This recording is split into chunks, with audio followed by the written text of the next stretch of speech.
Olá, sejam bem-vindos à nossa Escola Bíblica Dominical.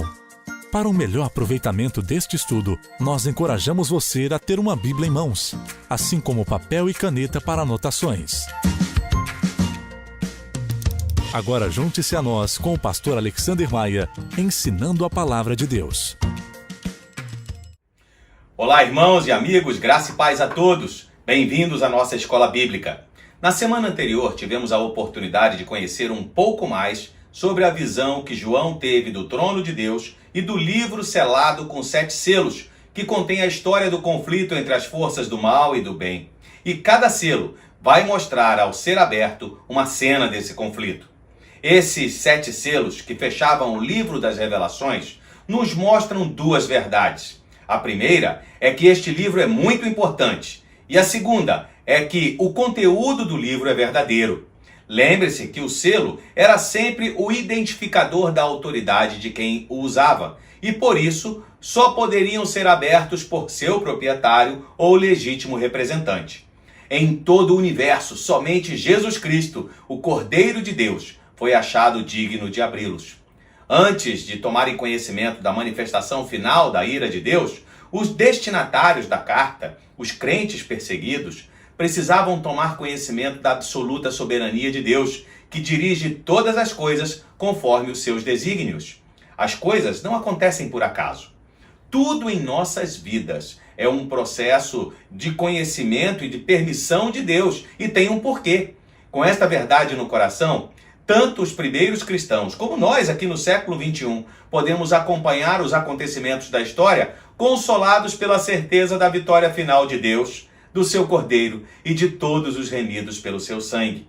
É bem possível que você se recorde da ansiedade que tomou conta de algumas pessoas às vésperas do ano 2000.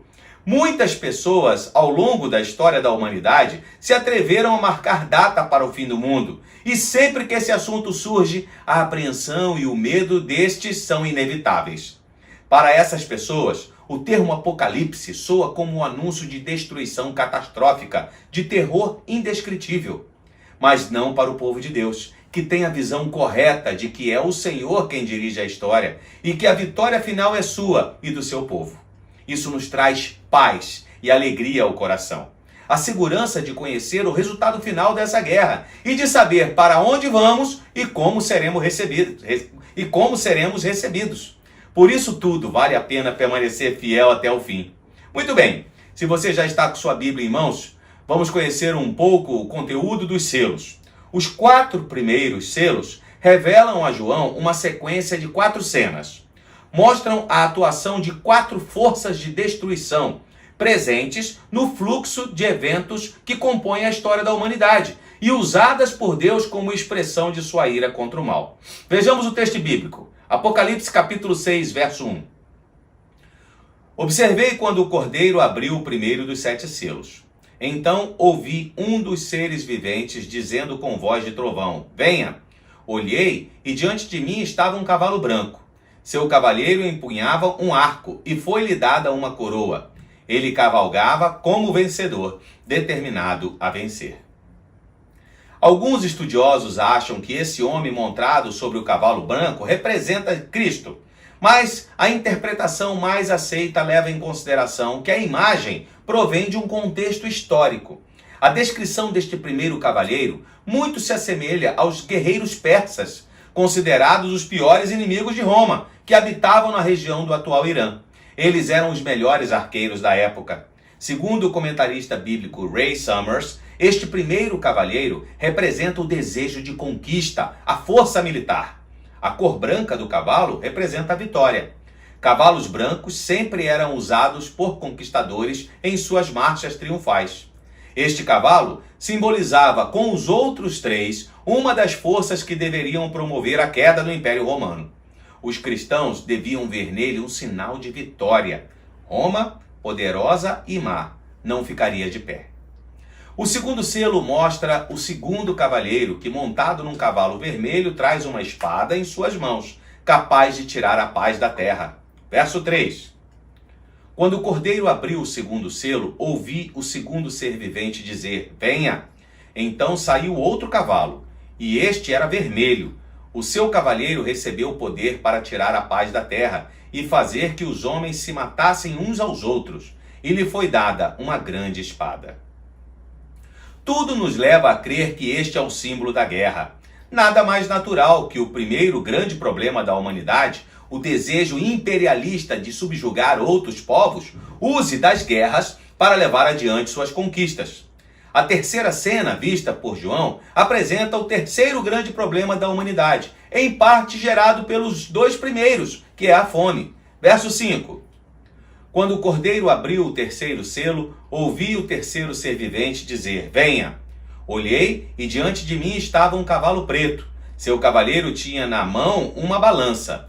Então ouvi o que parecia uma voz entre os 4 seres viventes dizendo: 1 quilo de trigo por 1 denário, e 3 quilos de cevada por 1 denário, e não danifique o azeite e o vinho. Em tempos de guerra, a escassez de alimentos e racionamentos são comuns. Os preços dos gêneros de primeira necessidade sobem assustadoramente. 1 denário era o salário de um dia do trabalhador. Os preços do trigo e da cevada, alimento dos mais pobres, aqui são pelo menos 5 vezes maiores que os seus preços normais. Assim, o cavalo preto traz grandes problemas para a maior parte da população, que fica sem alimentos básicos, enquanto os mais ricos continuam a desfrutar do azeite e do vinho.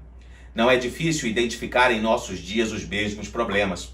A ganância, a cobiça são elementos do cavalo preto da fome. A Organização das Nações Unidas estima que algo em torno de 690 milhões de pessoas passaram fome em 2019 e a tendência se mostra ainda mais sombria para os próximos anos. Certamente a fome é um dos grandes problemas que precisam de nossa atenção imediata. A abertura do 4º selo mostra o cavalo amarelo e seu cavaleiro, que simbolizavam a morte com todos os seus horrores. Verso 7. Quando o cordeiro abriu o 4º selo, ouvi a voz do 4º ser vivente dizer: venha. Olhei e diante de mim estava um cavalo amarelo. Seu cavaleiro chamava-se Morte, e o Hades o seguia de perto.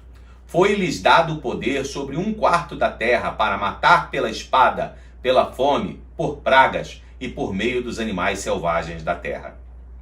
A palavra grega para amarelo descreve a cor característica de um cadáver ou a palidez de uma pessoa aterrorizada. O cavaleiro é a morte, que em Apocalipse vem sempre acompanhado do Hades, o inferno, lugar dos mortos. A morte trazida pelo cavalo amarelo é por motivos típicos de um tempo de guerras: espada, fome, pragas e animais selvagens.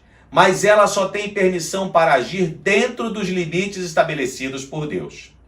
As cenas que vimos até agora, a conquista militar, a guerra, a fome e a morte, são forças que Deus pode lançar mão para destruir os inimigos de seu povo. Os primeiros cristãos, e nós também, precisamos de coragem. Não existe causa perdida para o nosso Deus. Quando o cordeiro abre o 5º selo, muda-se o simbolismo. O que vimos até aqui são os meios que Deus pode usar para exercer seu julgamento.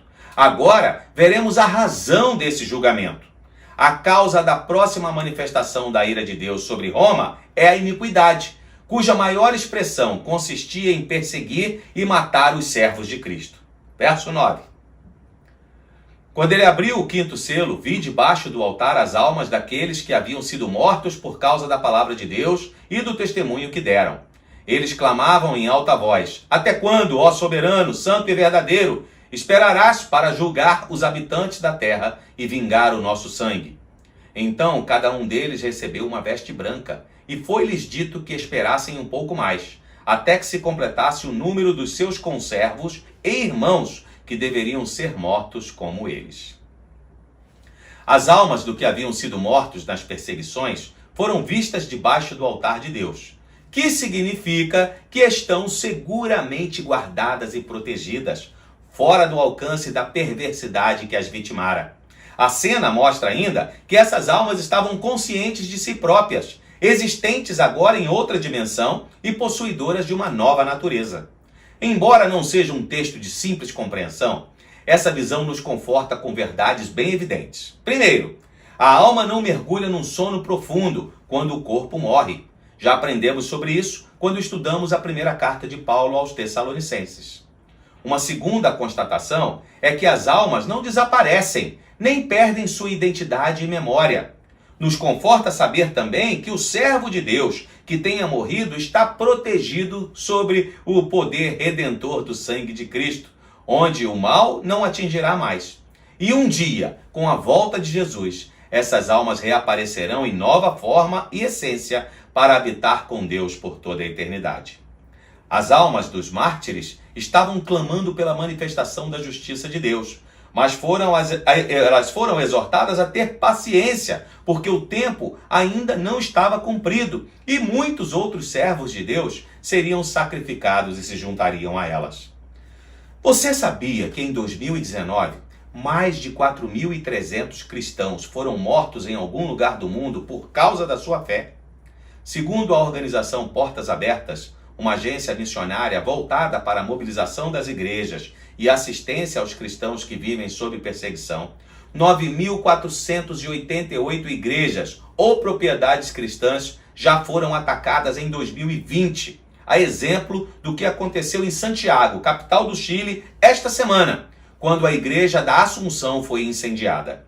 Sequestros, abusos físicos e sexuais, casamentos forçados e outros tipos de violência são mais frequentes do que você imagina contra os cristãos. Vivemos em um país onde ainda é possível adorar publicamente o nosso Deus, mas isso não é desculpa para a nossa indiferença. Precisamos orar e clamar pela misericórdia do Senhor. Na descrição deste vídeo, eu vou deixar um link da organização Portas Abertas para que você conheça um pouco mais sobre essa realidade. Esses cristãos, assim como os amigos de João no primeiro século, por terem sido fiéis até a morte, receberam vestes brancas que simbolizam sua justiça e vitória. Esta cena traz uma visão profundamente confortadora para aqueles que estavam sofrendo grande perseguição. E também se entristeciam ao imaginar sobre como estariam os irmãos que foram mortos. A resposta de Deus é consoladora. Eles estão bem, não estão mortos. Vestiram-se de branco, são justos e vitoriosos. Não se preocupem, em um dia a ira de Deus vai desabar sobre todos os que lhes fizeram mal na terra. Avançando um pouco mais no texto bíblico, chegamos agora ao 6º selo. A abertura deste selo revelou outro meio de que Deus tem lançado mão para punir a humanidade em seus excessos de maldade, certos fenômenos da natureza. Vejamos o verso 12. Observei quando ele abriu o 6º selo. Houve grande terremoto. O sol ficou escuro como tecido de crina negra, e toda a lua tornou-se vermelha como sangue, e as estrelas do céu caíram sobre a terra, como figos verdes caem da figueira quando sacudidos por um vento forte. O céu se recolheu como se enrola um pergaminho, e todas as montanhas e ilhas foram removidas de seus lugares. Então os reis da terra, os príncipes, os generais, os ricos, os poderosos, todos, escravos e livres, se esconderam em cavernas e entre as rochas das montanhas. Eles gritavam às montanhas e às rochas: caiam sobre nós e escondam-nos da face daquele que está sentado no trono e da ira do Cordeiro. Pois chegou o grande dia da ira deles, e quem poderá suportar? A cena é de um terrível terremoto, tão violento que deu a impressão de abalar o sol, a lua e as estrelas. O terror foi tão grande que os homens julgaram tratar-se do juízo final, manifestação da ira de Deus, e por isso, em sua ignorância, desejavam a morte, como se fosse possível evitar estar nas mãos de Deus. Existem, neste caso, diversas interpretações para esta passagem. Alguns entendem esses fenômenos da natureza como literais, e que aqui não está representado o juízo final, mas apenas um julgamento temporal por meio das calamidades naturais. Terremotos eram frequentes na Ásia Menor, e o povo entenderia bem a mensagem. Segundo esses estudiosos, toda essa destruição já teria acontecido ao longo da história. Outro grupo de estudiosos, no entanto, acredita que estes acontecimentos estão no futuro e que marcarão a segunda vinda de Cristo e o início da grande tribulação. trechos do sermão escatológico de Jesus, assim como parte das profecias de Isaías, Naum e Ageu, sustentam essa ideia. Se a igreja estará ou não presente quando esses eventos acontecerem, é outro tema que divide opiniões. Seja qual for a interpretação, esta parte do drama simboliza o poder destruidor de Deus contra aqueles que rejeitaram a ele e ao seu plano de salvação, revelando temor e falta de arrependimento. Quando estas coisas acontecerem, quem poderá subsistir? Essa pergunta encontrará resposta no próximo capítulo, que é um interlúdio preparatório para a abertura do 7º selo, como gostam de afirmar os estudiosos. O que vem pela frente com a abertura deste selo é pesado. Serão 7 visões diferentes, todas elas mostrando a ira de Deus, e depois um novo desdobramento em 7 taças, contendo mais da ira de Deus, que serão derramadas sobre a terra. Serão tantos horrores e sofrimento que Deus quis consolar seu povo antes de fazer a sua revelação. Essas visões não devem servir para amedrontar, mas para consolar o povo de Deus, dando-lhes segurança absoluta, a despeito de tudo o que acontecerá daqui para frente. Esta primeira pausa na narrativa do Apocalipse descreve o povo de Deus de 2 maneiras. Na primeira parte do texto, na forma de 144 mil homens, os santos protegidos na terra. Na segunda parte, uma grande multidão no céu, os santos já mortos. Capítulo 7, verso 1. Depois disso, vi 4 anjos em pé nos 4 cantos da terra, retendo os 4 ventos para impedir que qualquer vento soprasse na terra, no mar ou em qualquer árvore. Então vi outro anjo subindo do oriente, tendo o selo do Deus vivo. Ele bradou em alta voz aos 4 anjos a quem havia sido dado o poder para danificar a terra e o mar. Não danifiquem nem a terra nem o mar, nem as árvores, até que selemos as testas dos servos do nosso Deus. Então ouvi o número dos que foram selados, 144 mil de todas as tribos de Israel. Da tribo de Judá foram selados 12 mil. Da tribo de Ruben, 12 mil. Da tribo de Gade, 12 mil. Da tribo de Asser, 12 mil. Da tribo de Naftali, 12 mil. Da tribo de Manassés, 12 mil. Da tribo de Simeão, 12 mil. Da tribo de Levi, 12 mil. Da tribo de Isacar, 12 mil. Da tribo de Zebulon, 12 mil. Da tribo de José, 12 mil. Da tribo de Benjamim, 12 mil. O pastor Delcir de Souza Lima descreve a cena de calmaria. Tudo está quieto e silencioso. Os 4 ventos da justiça de Deus, prontos para soprar sobre a terra, foram retidos por ordem do próprio Deus, até que fossem assinalados os servos de Deus na terra. Há quem interprete literalmente o texto, pensando que haverá no final apenas 144 mil crentes em toda a terra. E outros que pensam tratar-se apenas dos judeus cristãos, mas é claro que não é isso. O número 12, número sagrado de significação religiosa, é primeiro multiplicado por si mesmo e depois por 1000. O número usado para significar a completação. O número obtido, 144 mil, representa uma enorme e incontável multidão de servos do Senhor e é usado para dizer que ninguém ficará para trás. Nenhum membro do corpo de Cristo será esquecido ou abandonado. Este número representa todo o Israel espiritual de Deus na terra. O selo é a marca divina de proteção e posse. Ter conhecimento de que antes de derramar sua ira sobre os homens, Deus tem assinalado um por um todos os seus servos, daria aos crentes tranquilidade e segurança. Eles não serão tirados do mundo, mas estarão guardados nas mãos do Senhor quando todos aqueles eventos se desencadearem. Depois destas coisas, a marcação com o selo do Cordeiro dos santos na terra, João viu outra cena de maior alegria e encorajamento. Viu uma grande multidão que não se podia contar, gente de todas as nações, tribos, raças e povos, diante do trono e do Cordeiro, louvando e glorificando a Deus. Verso 9. Depois disso olhei e diante de mim estava uma grande multidão que ninguém podia contar, de todas as nações, tribos, povos e línguas, em pé, diante do trono e do Cordeiro, com vestes brancas e segurando palmas, e clamavam em alta voz: A salvação pertence ao nosso Deus, que se assenta no trono, e ao Cordeiro. Todos os anjos estavam em pé ao redor do trono, dos anciãos e dos 4 seres viventes. Eles se prostraram com o rosto em terra diante do trono e adoraram a Deus, dizendo: Amém! Louvor e glória, sabedoria, ação de graças, honra, poder e força sejam ao nosso Deus para todo sempre. Amém. Então, um dos anciãos me perguntou: Quem são estes que estão vestidos de branco e de onde vieram? Respondi: Senhor, tu o sabes. E ele disse: Estes são os que vieram da grande tribulação, que lavaram as suas vestes e as alvejaram no sangue do Cordeiro.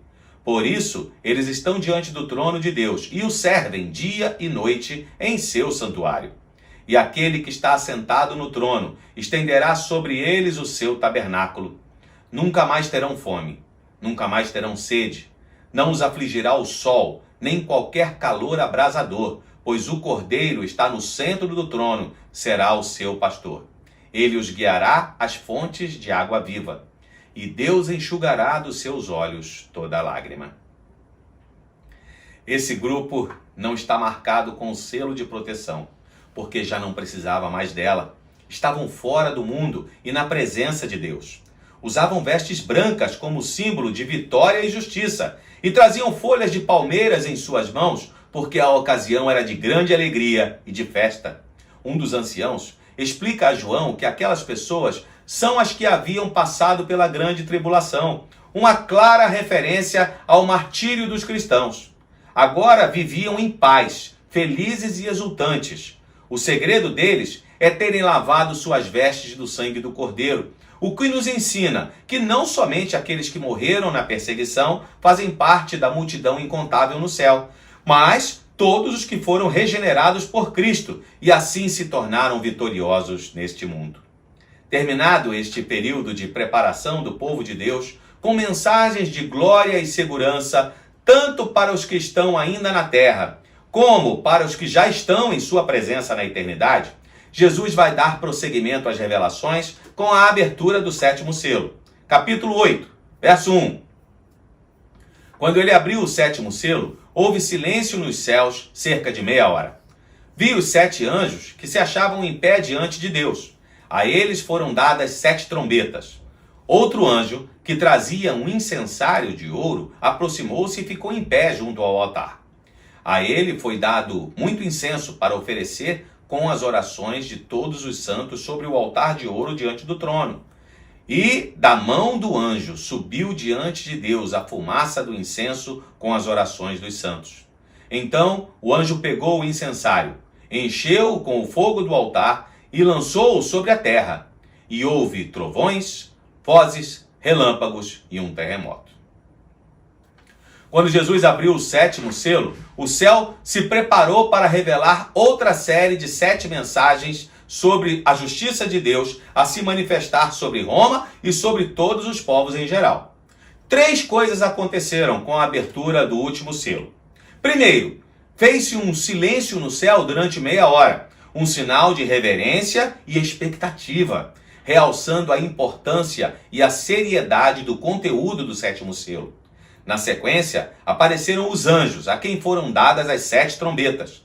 As trombetas eram usadas para reunir exércitos e para anunciar ordens que deveriam ser cumpridas. O que anunciariam elas? O que virá agora? Até as hostes celestiais permaneceram em silêncio, aguardando o que vem pela frente. Finalmente, um anjo pôs incenso junto com as orações dos crentes no altar de Deus. O anjo tomou o incensário e o encheu com fogo do altar, uma mistura de incenso e orações, e depois lançou o fogo sobre a terra, o que resultou numa grande agitação, trovões, relâmpagos e terremoto, avisos de uma visita destruidora, uma demonstração de que Deus ouvira as orações do seu povo em luta e executará o seu juízo contra os seus inimigos. As 7 trombetas são anúncios completos, inalteráveis de que a justiça de Deus vem sobre a terra, e são também apelos de Deus aos homens para que se arrependam antes que chegue o dia final. Que anúncios são esses? O que representam as 7 trombetas? Isso é assunto para o nosso próximo encontro. Muito obrigado por sua companhia. Se você tem sido abençoado pelos estudos bíblicos oferecidos por nossa igreja, não se esqueça, faça sua inscrição aqui no canal IBBN. Deixe também o seu like e compartilhe com familiares e amigos o conteúdo de nossas aulas. Que o Senhor, o nosso Deus, te abençoe e te guarde ao longo desta próxima semana.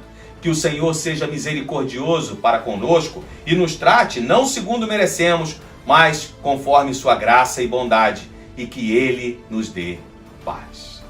Um grande abraço, pessoal. Até a próxima!